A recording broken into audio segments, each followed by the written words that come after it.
Hi guys, welcome to everyone. कैसे हो guys आप लोग?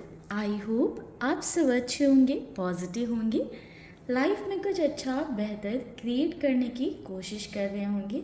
तो गाइस, आज की जो हमारी रीडिंग है ये होने वाली है थर्ड पार्टी सिचुएशन बेस्ड। आज की रीडिंग में हम देखेंगे कि आपके पर्सन एंड थर्ड पार्टी के बीच की करंट की सिचुएशन क्या है। साथ ही साथ हम चेक करेंगे कि उनके रिश्ते का आउटकम क्या हो सकता है। तो अगर आप थर्ड पार्टी सिचुएशन में हैं तो आप अपने पर्सन का ध्यान कर लें, थर्ड पार्टी का ध्यान कर लें, सो दैट इस रीडिंग में दोनों की एनर्जी हमें मिल पाए। ठीक है गाइस, तो गॉड से प्रेयर करिएगा, अपने पर्सन का ध्यान करिएगा, या फिर आप उनका नाम भी ले सकते हैं। ओम नमः शिवाय। गाइस, ये एक जनरल एंड कलेक्टिव रीडिंग होने वाली है, तो हर किसी से कम्प्लीटली रेजोनेट कर जाए ऐसा ज़रूरी नहीं है।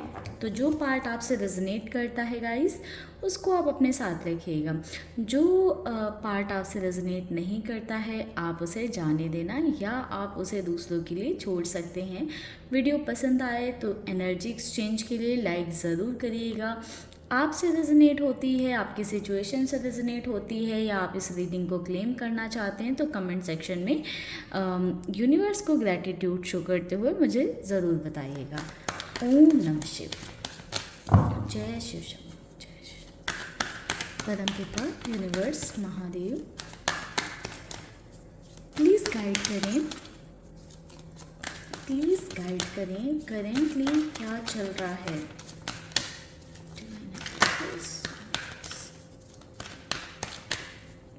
करेंटली थर्ड पार्टी एंड हमारे व्यूअर्स के पार्टनर के बीच में करेंटली क्या सिचुएशन है।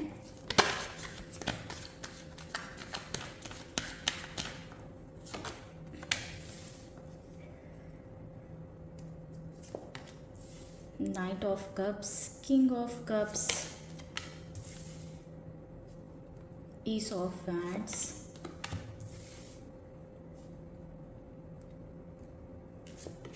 Eight of wands, six of cups, queen of cups, eight of pentacles,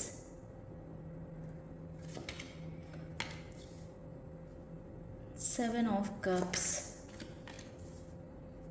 nine of pentacles, the hangman. Bottom की एनर्जी है फाइव ऑफ पेंटिकल्स की। तो गाइस देखिए, करंट सिचुएशन में मुझे ऐसा दिखाई दे रहा है गाइस कि आपके पार्टनर और जो थर्ड पार्टी हैं उनके बीच में ना एक लव इंटरेस्ट है, यानी कि दोनों के बीच में एक रोमांटिक रिलेशनशिप मुझे यहाँ पर नज़र आया है। ठीक है, फैमिली के चांसेस काफ़ी कम मुझे दिख रहे हैं। कुछ लोग हो सकते हैं जिनके केस में फैमिली हो सकती है, मोस्टली केसेस में मुझे यहाँ पर थर्ड पार्टी रोमांटिक कनेक्शंस नज़र आ रहे हैं। मुझे गाइज यहाँ पर एक लंबे वक्त से चलता हुआ रिश्ता नज़र आ रहा है थर्ड पार्टी एंड आपके पर्सन के बीच में। एटलीस्ट मिनिमम टाइम 6 महीने हो चुका होगा उन दोनों के रिश्ते को, या उससे ज़्यादा वक्त दोनों साथ में होंगे। समवेयर गाइज मैं देख पा रही हूँ कि आपके पर्सन एंड थर्ड पार्टी के बीच में ऐसा भी कनेक्शन रहता होगा कि थोड़े टाइम तक बात हो रही है, एक अच्छे रिलेशनशिप में, फिर कम्युनिकेशन बंद हो जा रहा है, कम्युनिकेशन स्टॉप हो जा रहा है, फिर बात होनी स्टार्ट हो रही है, फिर कम्युनिकेशन स्टॉप हो जा रहा है। तो कहीं ना कहीं ऑन ऑफ वाली चीज़ें कई बार चलती आई हैं, बट कहीं ना कहीं दोनों फिर से कनेक्ट हो जाते हैं। कहीं ना कहीं मुझे ऐसा दिखाई दे रहा है कि करेंटली दोनों के रिश्ते में कुछ कन्फ्यूजन्स चल रहे हैं। ठीक है, यानी कि आपके पर्सन हो सकता है कि उन्हें समझ नहीं आ रहा हो कि वो फैमिली पे फोकस करें या पार्टनर पे फोकस करें, या आप पर फोकस करें, या करियर में फोकस करें। तो कहीं ना कहीं आपके पार्टनर की लाइफ में कुछ रिस्पॉन्सिबिलिटीज़ हो सकती हैं, या करियर हो सकता है, कुछ चीज़ें हैं जिसकी वजह से ना एक स्टेबल माइंड नहीं है। लाइफ में दौड़ भाग बहुत ज़्यादा है आपके पर्सन की, जिस वजह से थर्ड पार्टी के साथ एक प्रॉपर रिश्ता आपके पर्सन निभा नहीं पा रहे हैं। वो टाइम, वो वक्त, वो इम्पोर्टेंस, एक अटेंशन जो थर्ड पार्टी को या थर्ड पर्सन को चाहिए, वो आपके पार्टनर की साइड से मिल नहीं पा रही है। तो कहीं ना कहीं आपके पर्सन को जब ऐसा लगता है कि बहुत ज़्यादा डिफ़िकल्ट हो रहा है उनके लिए सारी चीज़ें मैनेज करना, तो कहीं ना कहीं आपके पर्सन थर्ड पार्टी से या थर्ड पर्सन से कट ऑफ कर लेते हैं, थोड़ी सी डिस्टेंस बनाने लग जाते हैं। बट फिर से कुछ वक्त बाद आपके पर्सन रिकनेक्ट कर जाते हैं। या फिर ऐसी सिचुएशन होती होगी कि अगर आपने उन्हें सामने से कन्फ्रंट कर लिया या आपने उन्हें कुछ कह दिया, ऐसा भी हो सकता है कुछ लोगों के साथ कि अगर सामने से आपने अपने पार्टनर से सवाल पूछ लिए तो वो कुछ वक्त के लिए थर्ड पार्टी के साथ कम्युनिकेट नहीं करते हैं, कुछ वक्त के लिए थर्ड पार्टी के साथ बातें नहीं करते हैं या थर्ड पार्टी से दूरी बना कर रखते हैं। बट थोड़े टाइम बाद थर्ड पार्टी के साथ वो फिर से कांटेक्ट में आ जाते हैं। समवेयर सी गाइस, दोनों का रिश्ता ऐसा है ना कि मुझे ऐसा दिखाई दे रहा है कि इमोशनल इन्वॉल्वमेंट है इस रिश्ते में, बट कहीं ना कहीं बहुत ज़्यादा स्ट्रगल है। अब ये स्ट्रगल किसी भी रूप में हो सकती है, ठीक है। हो सकता है कि दोनों की आपस में बहुत ज़्यादा बनती नहीं हो, थोड़े टाइम अच्छे से रहते हो फिर लड़ाई झगड़े हो जाते हो। या हो सकता है कि थर्ड पर्सन जो है वो मैरिड है, या हो सकता है कि आपके पार्टनर मैरिड हैं। लाइक कुछ ना कुछ ऐसे इश्यूज़ हैं जिनकी वजह से स्मूथ नहीं चल पाता इनका रिश्ता। कुछ ना कुछ ऐसा होता है कि दोनों के रिश्ते में चीज़ें रुक जाती हैं। तो करेंटली अभी वही फेज़ मुझे नज़र आ रहा है कि अभी चीज़ें ठीक ठीक चल रही हैं, थोड़े वक्त बाद ऐसा सिचुएशन आएगा कि दोनों के बीच में बातें रुक जाएंगी, बट थोड़े टाइम बाद फिर से कहीं ना कहीं वो चीज़ें अगेन एंड अगेन स्टार्ट हो जाती हैं। ऑल्दो मुझे ऐसा दिखाई दे रहा है कि आपके पर्सन काफ़ी ज़्यादा कंफ्यूज हैं, अपनी अदर चीज़ों पर फोकस करने में लगे हुए हैं, अपने करियर पे या अपने काम पे या घर की जो फैमिली की रिस्पॉन्सिबिलिटीज़ हैं या फाइनेंशियल स्ट्रगल चल रहा है किसी तरह का आपके पार्टनर की लाइफ में, उसमें आपके पार्टनर थोड़े से ज़्यादा व्यस्त नज़र आ रहे हैं। वहीं पर थर्ड पार्टी मुझे ऐसा दिखाई दे रहा है कि बहुत ज़्यादा आपके पर्सन पर फोकस्ड है, मोस्ट ऑफ द टाइम आपके पार्टनर के बारे में ही सोचती रहती हैं। आपके पार्टनर से जैसे एक ऑब्सेशन होता है ना, तो वो कहीं ना कहीं थर्ड पार्टी को है कि पूरे टाइम सिर्फ आपके पार्टनर के बारे में सोच रही हैं, उनका ही ख्याल कर रही हैं, वो ही उनके दिमाग में कहीं ना कहीं घूमते रहते हैं। एंड जिस वजह से भी हो सकता है कि दोनों के बीच में थोड़ी सी और ज़्यादा अनबन होती हो, क्योंकि जो फ्रीडम आपके पर्सन चाहते हैं ना, जो इंडिपेंडेंस आपके पर्सन चाहते हैं, वो थर्ड पार्टी के साथ उन्हें नहीं मिल पा रही है। आपके पार्टनर भी सोचते हैं कि वो थर्ड पार्टी के साथ अच्छे से रहें, बट कहीं ना कहीं थर्ड पार्टी आपके पार्टनर पर नज़र रखना शुरू कर देती हैं, आपके पार्टनर की लाइफ में ज़रूरत से ज़्यादा आपके पर्सन में इन्वॉल्व होने लग जाती हैं, जो बात आपके पर्सन को कहीं ना कहीं पसंद नहीं आती है। एंड आपके पर्सन फिर अपनी इंडिपेंडेंस के लिए, अपनी फ्रीडम के लिए भी थोड़ी सी थर्ड पार्टी से डिस्टेंस बनाते हैं। ऑल्दो बॉटम की एनर्जी है 5 ऑफ पेंटिकल्स की, तो मैं यही बोलूँगी कि दोनों के बीच में करेंटली राइट नाउ चीज़ें अच्छी नहीं चल रही हैं, किसी तरह की मिसअंडरस्टैंडिंग, लड़ाई झगड़े होकर रखे हुए हैं।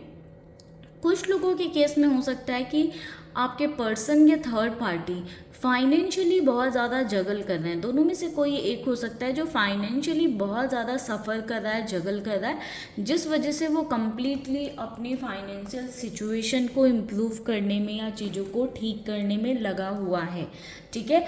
ऑल्दो देखिए अभी में भी कनेक्शन ठीक नहीं है, बट मैं देख पा रही हूँ थोड़े वक्त बाद फिर से कहीं ना कहीं इस कनेक्शन में कम्युनिकेशन स्टार्ट होगा एंड चीज़ें इम्प्रूव होंगी, ठीक है। चलिए देख लेते हैं ओवरऑल। देखो ये तो साइकिल चलता ही रहता है दोनों के बीच में, आज बात हो रही है, कल नहीं हो रही है, फिर हो रही है, नहीं हो रही है। तो देखते हैं कि आने वाले टाइम में ये कनेक्शन का आउटकम क्या रहेगा, क्या ये ऐसे ही चलता रहेगा या चीज़ें एंड होंगी, है ना। ओम नमः शिवाय, जय श्री कृष्ण।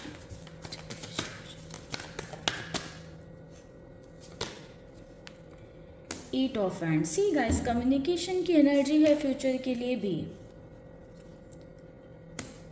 रीयूनियन की अगेन एनर्जी आ गई है, king of wands, 7 of cups, the sun. See guys देखिए, कहीं ना कहीं आप देख रहे होगे कि मोस्टली कार्ड्स जो है यहाँ पर रिपीट हो गए हैं, ठीक है। Night 8 of wand, 6 of cups, 7 of cups, तो कहीं ना कहीं काफ़ी कार्ड्स यहाँ पर रिपीट होते हुए मुझे नज़र आए हैं, ठीक है। तो कहीं ना कहीं गाइस देखिए, मैं देख पा रही हूँ कि इनका ये रिपीटेड साइकिल चलता रहेगा और एक लंबे वक्त तक चलेगा इनका ये रिपीटेड साइकिल। एक लंबे वक्त बाद ऐसा हो सकता है कि दोनों के बीच में एक सेपरेशन की स्थिति बने, एक ऐसी सिचुएशन बन जाए कि हाँ दोनों डिटैच होने लग जाएं, दूर होने लग जाएं। बट ये एक लंबे वक्त बाद हो सकता है, क्योंकि दोनों के बीच में नो कांटेक्ट वाला सिनेरियो मुझे चलता रहेगा, ऐसा दिखाई दे रहा है कि किस तरह की लड़ाई झगड़े हो गई, बात करनी बंद कर दी, थोड़े टाइम बाद फिर से जाके बात करनी स्टार्ट कर दी। ये अगर फैमिली है थर्ड पार्टी तो उस केस में भी सेम चीज़ अप्लाई होती है, अगर कोई रोमांटिक कनेक्शन है तो उस केस में भी अप्लाई होती है, ठीक है। बॉटम की जो एनर्जी थी वो मून की थी, तो समवेयर गाइस ऐसा हो सकता है कि एक लंबे वक्त बाद दोनों के बीच में इस लेवल का डिफरेंसेस आ जाएं, इस लेवल के डिफरेंसेस आ जाएं या इस लेवल की तू में फाइट हो जाए कि दोनों के बीच में परमानेंटली डिस्टेंस आ जाए। बट उसके भी चांसेस मुझे थोड़े से कम दिखाई दे रहे हैं। एक लंबा वक्त में ऐसा हो सकता है पॉसिबल, बट अगर आप नेक्स्ट 6 मंथ की एनर्जी में देखो तो नेक्स्ट 6 मंथ में सेम चीज़ें रिपीट होने वाली हैं, ठीक है। इनफैक्ट आप 1 साल की भी एनर्जी में जाओगे नेक्स्ट तो सेम चीज़ें रिपीट होती हुई मुझे दिखाई दे रही हैं। नो कांटेक्ट थर्ड पार्टी के बीच में चलता रहेगा एंड कहीं ना कहीं चीज़ें बहुत अच्छी होंगी, फिर बहुत ख़राब हो जाएंगी। आपके पार्टनर के अपने स्ट्रगल हैं, थर्ड पर्सन के अपने स्ट्रगल हैं, दोनों अपनी लाइफ में बिजी होंगे, फिर मिलेंगे, फिर अपनी लाइफ में बिजी होंगे। तो कुछ लोगों के लिए जिनके लिए रोमांटिक कनेक्शन है, कहीं ना कहीं दोनों ना एक दूसरे के साथ अपने इंजॉयमेंट के लिए भी हैं, अपनी खुशी के लिए भी हैं, ठीक है। एंड जहाँ पर फैमिली वाली चीज़ है वहाँ पर बहुत ज़्यादा अटैचमेंट है, अटैचमेंट की एनर्जी, इमोशंस की एनर्जी स्ट्रॉन्ग है गाइस। तो इसीलिए मैं बोल रही हूँ कि एक लंबे वक्त से चलता आ रहा ये रिश्ता है, ये कोई फैमिली मेम्बर हो सकता है या कोई रोमांटिक कनेक्शन हो सकता है। टेम्पररी कनेक्शन में इतना इमोशंस इन्वॉल्व नहीं होते हैं, ठीक है गाइस। तो गाइस एक लॉन्ग रन में इनका रिश्ता ख़त्म हो सकता है, बट अगर आप नेक्स्ट 1 ईयर के अंदर देखें तो पॉसिबिलिटी काफ़ी कम है। 20 to 30% ही लोगों के लिए पॉसिबिलिटी है कि उनका कनेक्शन ख़त्म हो जाए। फ़िलहाल अगर आपके माइंड में थॉट आता है कि 1 साल के अंदर ख़त्म हो सकता है इनका रिश्ता, तो आप क्लेम ज़रूर कर लेना। मे बी उस 20-30% में आपके लिए ही वो एनर्जी हो या आपकी ही एनर्जी हो, ठीक है। तो चलिए गाइस, इस रीडिंग को हम यहीं पर क्लोज़ करेंगे। मिलते हैं नेक्स्ट वीडियो में, तब तक के लिए आप लोग रखिएगा अपना ख्याल, खुश रहिएगा, पॉजिटिव रहिएगा। ओम नमः शिवाय, जय शिव शंभू।